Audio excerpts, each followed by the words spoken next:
کیا ہوگا اگر آپ 30 دن تک صرف ایک شاعری کی بات پڑھیں اور وہ شاعر ہو جلال الدین محمد رومی؟ میں نے یہی کیا اور جو میں نے سیکھا اس نے میری سوچ بدل دی۔ 20 دن پہلے میں نے ایک چھوٹا سا تجربہ شروع کیا۔ میں نے فیصلہ کیا کہ ہر روز رومی کی شاعری پڑھوں گا، اسے سمجھنے کی کوشش کروں گا اور اس پر غور کروں گا۔ شروع میں مجھے لگا یہ صرف خوبصورت اشعار ہوں گے، لیکن چند دن بعد مجھے احساس ہوا کہ اشعار نہیں، زندگی کے راز ہیں۔ جو چیز تم ڈھونڈ رہے ہو وہ بھی تمہیں ڈھونڈ رہی ہے۔ اس کا مطلب یہ ہے کہ زندگی میں ہمارا مقصد کہیں دور نہیں ہوتا،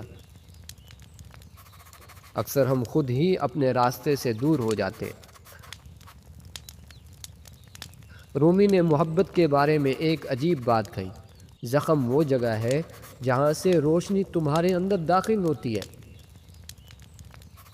یعنی تکلیف ہمیشہ بری نہیں ہوتی، کبھی کبھی ہماری مشکلات ہی ہمیں مضبوط اور سمجھدار بناتی ہیں۔ اور 30 دن کے بعد مجھے سب سے بڑی بات یہ سمجھ آئی کہ رومی ہمیں سکھاتے کیا ہے: اصل سکون باہر کی دنیا میں نہیں بلکہ ہمارے اپنے دل کے اندر ہوتا ہے۔ جب انسان اپنے اندر جھانکتا ہے تب وہ اصل خوشی کو سمجھتا ہے۔ 30 دن بعد میں نے محسوس کیا کہ رومی کی شاعری صرف الفاظ نہیں، یہ ایک آئینہ ہے جو انسان کو اس کے اصل دکھاتا ہے۔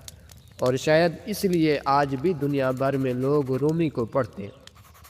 اگر آپ کو موقع ملے تو رومی کے چند اشعار ضرور پڑھیں، شاید آپ بھی اپنی زندگی کے بارے میں کچھ نیا سیکھ لیں۔